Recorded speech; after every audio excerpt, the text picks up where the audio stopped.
Hello everyone, welcome back to another video of Indian polity. आज की class में हम schedules of the Indian constitution पढ़ेंगे। इससे पहले मैंने आपको सबसे पहले कॉन्स्टिट्यूशन का बैकग्राउंड, उसके बाद preamble of the Indian constitution and part 5 of the Indian constitution तक, part 1, part 2, part 3, part 4, part 4A and part 5 of the Indian constitution पढ़ा दिया था। उसके बाद मैंने आपके लिए अमेंडमेंट्स के ऊपर भी वीडियो लाई थी। आज की वीडियो हमारी schedules of the Indian constitution के ऊपर रहेगी। तो गाइस, आपको पता है कि जब हमारा कॉन्स्टिट्यूशन बना था तब हमारे कॉन्स्टिट्यूशन में कितने स्केड्यूल्स थे? तब हमारे कॉन्स्टिट्यूशन में 8 स्केड्यूल्स थे। और इस टाइम पे हमारे कॉन्स्टिट्यूशन में कितने स्केड्यूल्स हैं? इस टाइम में हमारे कॉन्स्टिट्यूशन में 12 स्केड्यूल्स हैं।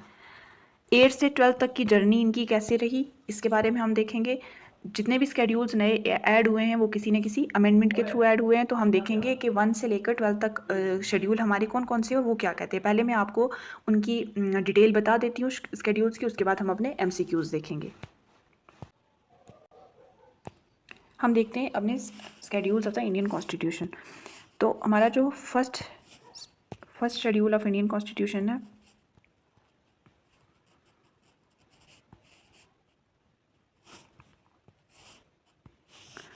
कितने स्केड्यूल्स हैं हमारे कॉन्स्टिट्यूशन में?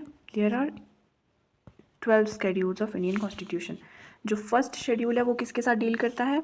First schedule of the Indian constitution deal with, first schedule में list of states and UTs और स्टेट्स की लिस्ट दी हुई है कि हमारी इंडियन टेरिटरी में कितनी स्टेट्स हैं और कितनी यूटीज़ होंगी। इसके साथ और इनके बारे में इस शेड्यूल में क्या लिखा हुआ है, इनका टेरिटोरियल एक्सटेंट क्या है,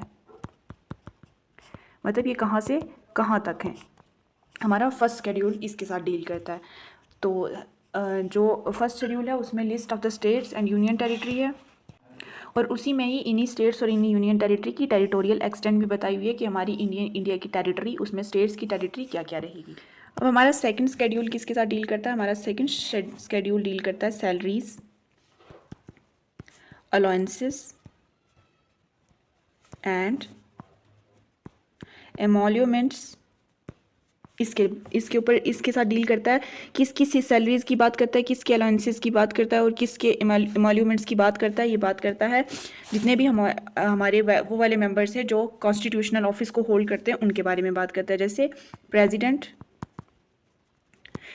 के बाद गवर्नर्स, उसके बाद जजेस, हाई कोर्ट के भी एंड सुप्रीम कोर्ट के भी, उसके बाद member of parliament and member of state legislatures. इनकी सैलरीज, इनके अलाउंसेस और इनके एमोल्यूमेंट्स की बात करता है सेकंड शेड्यूल हमारा। उसके बाद हमारा थर्ड शेड्यूल किसके साथ डील करता है? Third schedule of the Indian constitution deals with oaths and affirmation. Oaths and affirmations किसकी? यूनियन मिनिस्टर्स की। उसके बाद जितने भी पार्लियामेंटेरियन यानी पार्लियामेंट के मेंबर्स हैं,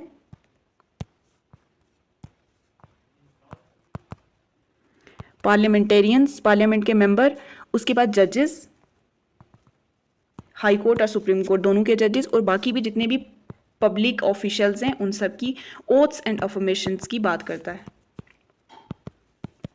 ये आ गया हमारा थर्ड शेड्यूल। अब देखते हैं हम अपना fourth schedule. Fourth schedule deal करता है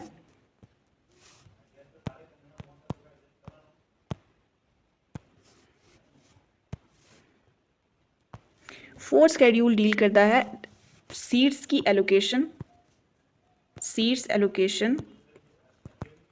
स्टेट में भी और यूटीज में भी, कि कितनी सीट्स कौन सी स्टेट को मिलेंगी, कौन सी यूटी को कितनी स्टेट मिलेंगी, किसकी? राज्यसभा की।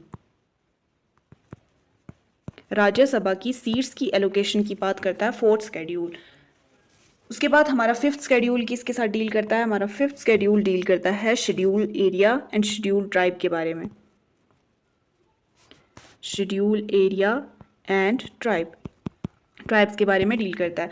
इसमें भी एक चीज़ है, इसमें कुछ स्टेट्स को एक्सेप्ट किया गया है। एक्सेप्ट कौन कौन सी स्टेट है उनको हम ऐसे लिख सकते हैं, ATMM, Assam, Tripura, Meghalaya and Mizoram. In states को छोड़ के बाकी जितनी भी शेड्यूल एरिया और शेड्यूल ट्राइब में स्टेट्स आती हैं उनके बारे में बात करता है। उसके बाद हमारा 6th शेड्यूल किसके साथ डील करता है, हमारा 6th शेड्यूल डील करता है इन जो स्टेट्स 5th शेड्यूल में इंक्लूड नहीं थी उन स्टेट्स के बारे में, ATMM यानी असम, त्रिपुरा, मेघालय एंड मिजोरम, इनके बारे में, ये ट्राइबल एरियाज हैं तो इनके बारे में डील करता है। उसके बाद हमारा 7th शेड्यूल किसके साथ डील करता है, डिवीजन ऑफ पावर्स।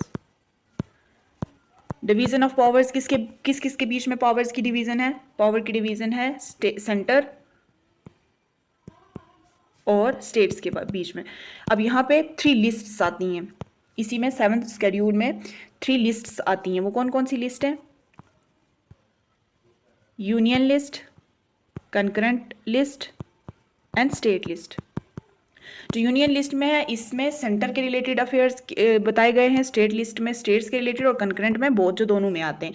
उसके बाद हमारा 8th शेड्यूल क्या कहता है, 8th शेड्यूल हमारा कहता है किसके साथ डील करता है, जितनी भी हमारी 22 ऑफिशियल लैंग्वेजेस हैं उनके बारे में,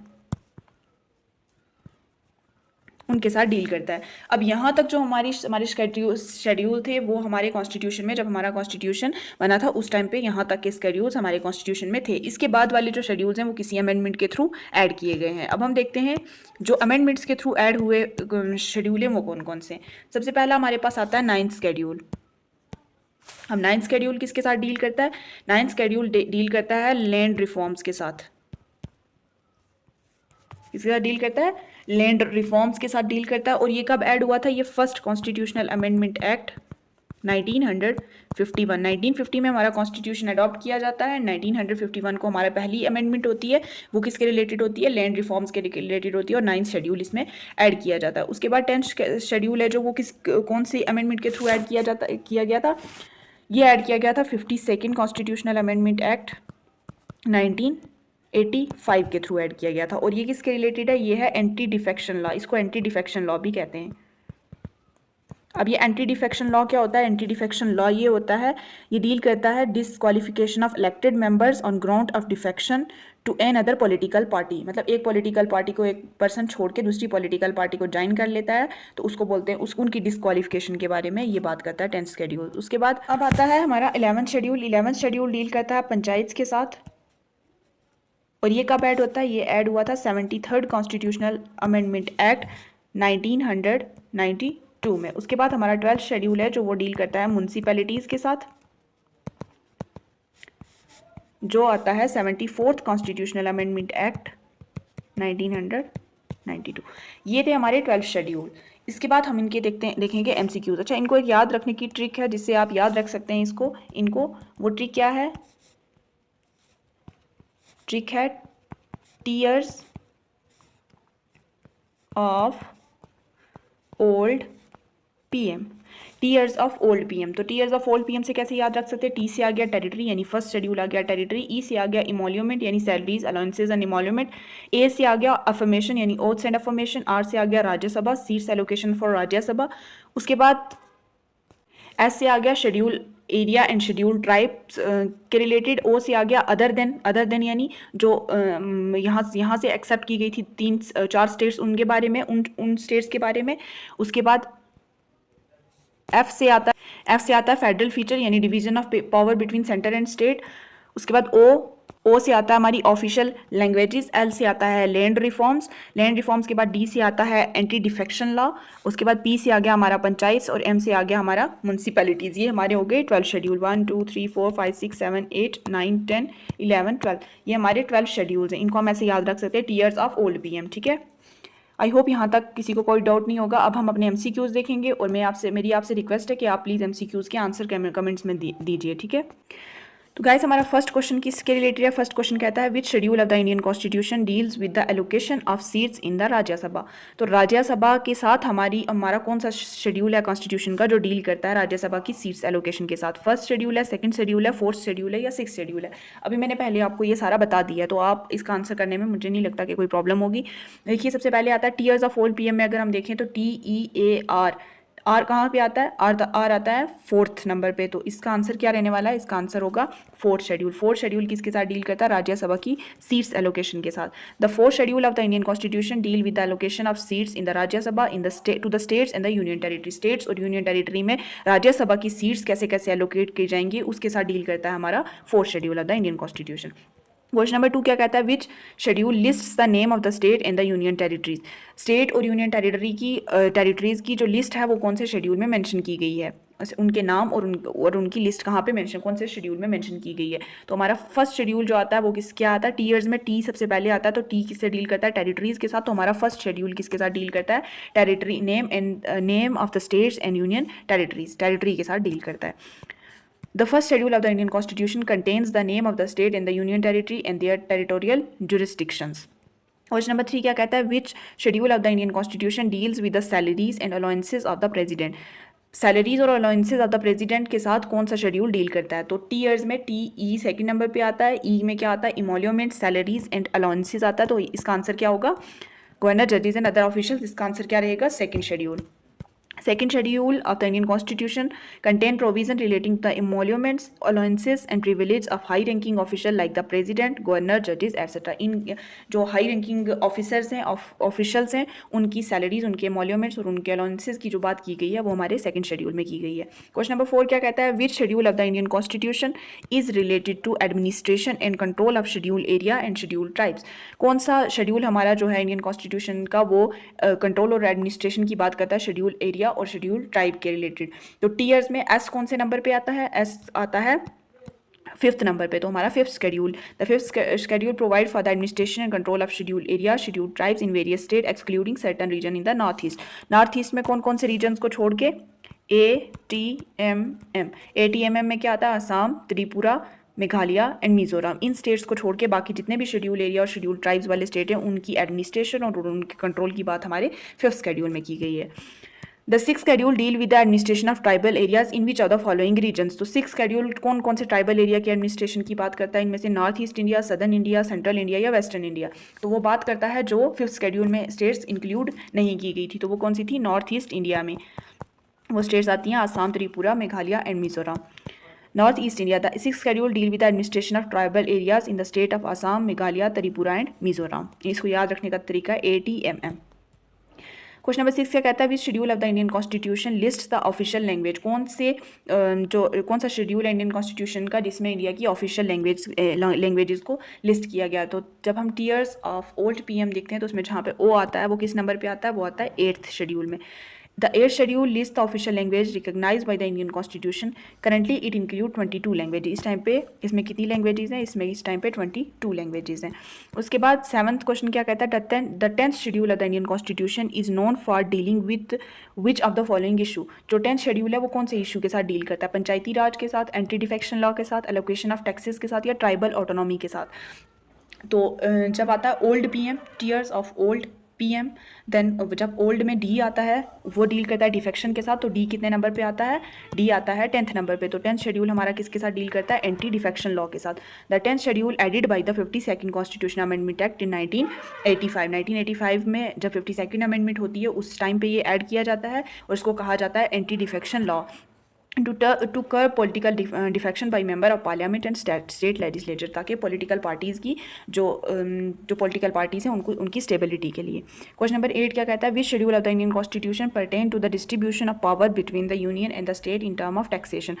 कौन सा शेड्यूल है इंडियन कॉन्स्टिट्यूशन का जो डिस्ट्रीब्यूशन करता है पावर्स को डिस्ट्रीब्यूट करता है स्टेट और यूनियन के बीच में इन टर्म्स ऑफ टैक्सेशन के बेसिस पे।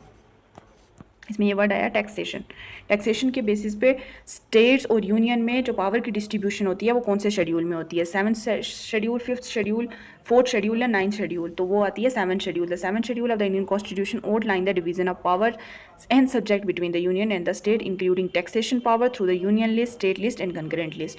तो इसमें जो सब्जेक्ट्स हैं उसमें बहुत सारी चीज़ें आती हैं, उसमें ये एक टैक्सेशन भी आता है। उसके बाद द 9th क्वेश्चन हमारा क्या कहता है, the 9th schedule of the Indian constitution was introduce by which constitution amendment act. जो हमारा 9th शेड्यूल है वो कौन से अमेंडमेंट एक्ट के थ्रू ऐड किया गया था हमारे कॉन्स्टिट्यूशन में। तो 8th शेड्यूल तो हमारे कॉन्स्टिट्यूशन में पहले से मेंशन थे। 9th शेड्यूल पहला ऐड किया गया था, तो वो कब ऐड किया गया था, वो फर्स्ट अमेंडमेंट एक्ट के थ्रू ऐड किया गया था और कब किया था, 1900 51 एक साल के बाद कॉन्स्टिट्यूशन के इन्फोर्स होने के बाद। अब इसका आंसर है first amend. The 9th schedule was introduced by the first constitution amendment act in 1951 to protect certain law from judicial review, particularly those related to land reform and agrarian right. ये relate करते थे किससे? Land reform और agrarian rights के साथ। और आज का लास्ट क्वेश्चन है 10th, question number 10। The 11th schedule of the Indian constitution is related to which of the following. जो हमारे कॉन्स्टिट्यूशन का 11th शेड्यूल है वो किसके साथ रिलेट करता है? जो हमारे कॉन्स्टिट्यूशन का 11th शेड्यूल आता है तो लास्ट पे कौन कौन से वर्ड आते हैं? ओल्ड पीएम, पीएम में पी क्या है? पंचायती राज, तो अर्बन लोकल गवर्नेंस, पंचायती राज, शेड्यूल एरिया या लैंड रिफॉर्म, तो वो किसके साथ डील करता है? वो डील करता है पंचायती राज के साथ। तो 12th शेड्यूल किसके साथ डील करता है? म्यूनसिपैलिटीज़ के साथ। The 11th schedule added by the 73rd amendment in 1992, इसको ऐड किया गया था 73rd अमेंडमेंट 1992 में। Outlines the powers, authority and responsibilities of panchayat for the implementation of rural governance. तो ये किसके रिलेटेड है? ये पंचायत के रिलेटेड है। ये थे हमारे आज का हमारा टॉपिक था ये। इसमें मैंने आपको 12th schedule of the Indian constitution करवाए थे। आई होप आपको ये वीडियो अच्छी लगी होगी। Thanks for watching. और अगर आपको वीडियो पसंद आई है तो प्लीज़ वीडियो को लाइक करना और चैनल को सब्सक्राइब कर देना। Thank you.